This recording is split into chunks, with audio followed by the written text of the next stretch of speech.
1980s Japan was a time like no other. If you were alive in this place, in this decade, in this moment, you were living in a period of pure prosperity. Anime, games, fashion, cars, movies, music, money. You name it, Japan had it. And not only did Japan have it, they were the best at it. Better than anyone else, anywhere else, in the entire world. In the 80s, iconic animes like Astro Boy and Akira come out. Studio Ghibli, the genius behind Spirited Away and countless other animation film masterpieces, is born. Nintendo releases Super Mario Bros. Rock bands skyrocket in popularity. JDM Cars hit the global market. Toyota, Mitsubishi, Mazda, and Nissan. Japanese street fashion explodes. No longer was Japan the rigid, traditional, and isolationist country that it used to be. From the rubble and ashes of World War II, Japan arose. To be Japanese was to be cool, and that went for absolutely anything and everything. But then, just as it seemed like Japan was on top of the world, having made a seemingly impossible economic recovery post-World War II, to becoming the country that defined success in the 80s, the Japanese economic bubble burst, and Japan's bright future went right along with it. Today, we're going to be going over the story of 1980s Japan and the lost decades that followed.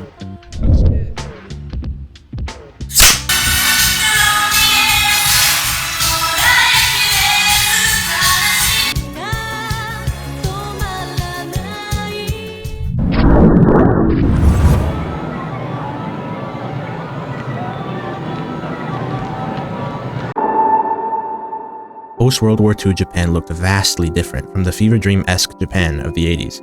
The war had devastated the country, and it had devastated its people.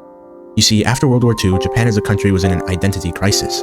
Who were the Japanese? What did they stand for? And what should they do now? Those were the questions that hung in the air as the dust from the most brutal war in history settled. Before the war, Japan was a rising powerhouse on the world stage. They were experiencing an unprecedented period of modernization and industrialization. But that wasn't enough. The rising country was hungry. Japan wanted to expand its border farther than the eye can see. And this hunger, this great Japanese desire for conquest, was spurred on by two men in particular, Emperor Hirohito and General Hideki Tojo.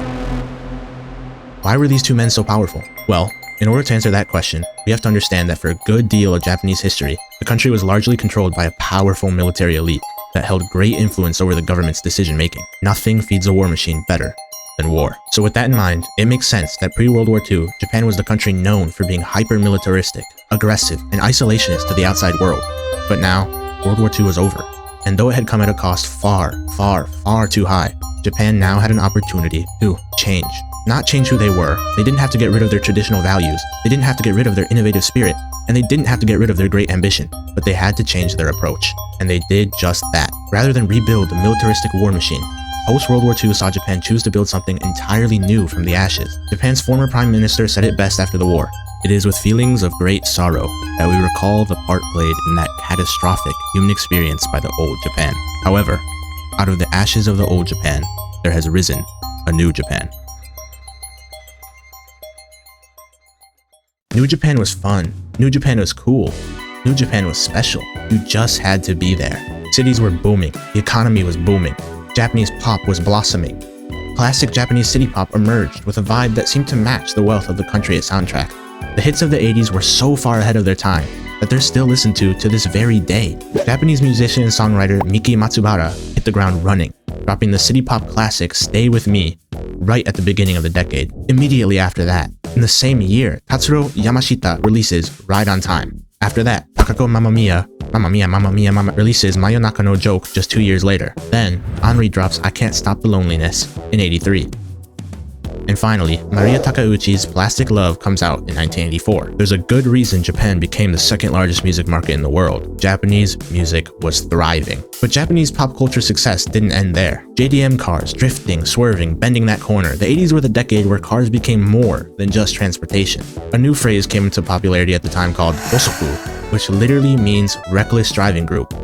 And you best believe Japan did some reckless driving. But of course, there was one man who did it more recklessly, more wildly, and more stylishly than everyone else. Meet the Drift King.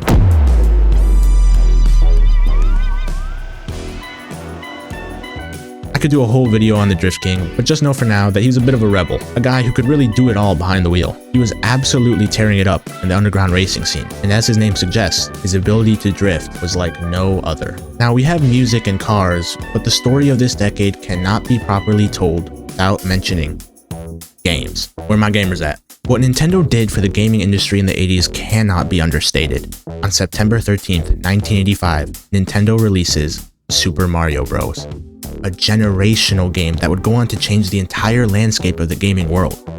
At first, Mario was just a nameless plumber who featured in Nintendo's classic 1981 game release Donkey Kong. But today, Super Mario is the highest-selling video game franchise in the world, selling around 826 million copies worldwide. There's countless Mario games. There's a Mario movie, there's a Mario theme park, there's even a Mario holiday. Super Mario is a worldwide sensation. If you look at the list of the top 10 best-selling games of all time, there's a clear outlier. Let's take a look. Minecraft, released in 2011. GTA, 2013. Wii Sports, 2006. Mario Kart, 2014. PUBG, 2017. Red Dead Redemption 2, 2018. Terraria, 2011. And then there's the original Super Mario Bros., released September 13th, 1985. At least 2 or 3 decades ahead of the competition. From music to cars to anime to games, Japan was in the zone, and there were no signs of slowing down. Even the United States, which had long been the top dog on the world stage, felt the rise of Japanese influence and power. China is very close to Japan. Russia is very close to Japan. Japan is today and will be for the next 25 to 50 years the real big prize in Asia. It literally felt like they were making the impossible possible. For Japan, the future was here. The future was now. But then, the future was gone.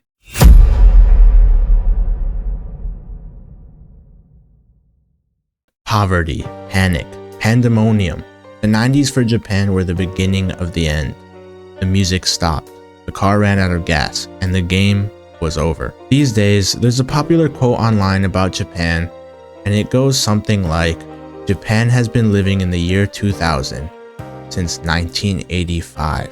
And unfortunately, this quote probably couldn't be more true. At its peak, Japan's economy was the second largest in the world, making up nearly 73% of the United States economy. But today, they have slipped to 4th place with no signs of returning to their former glory.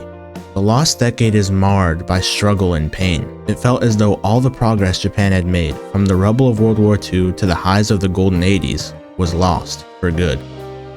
Can Japan make a comeback? Can Japan ever recreate the success of that special decade? Former Japanese Prime Minister said this about the state of Japan post-economic bubble burst.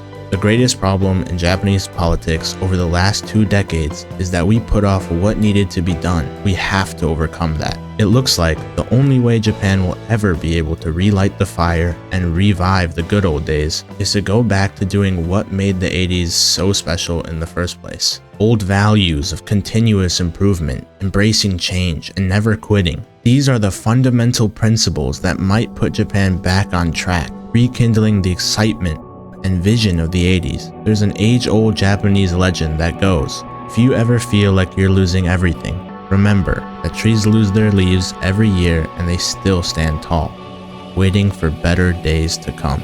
Thank you for watching the story of 1980s Japan and the death of the good old days.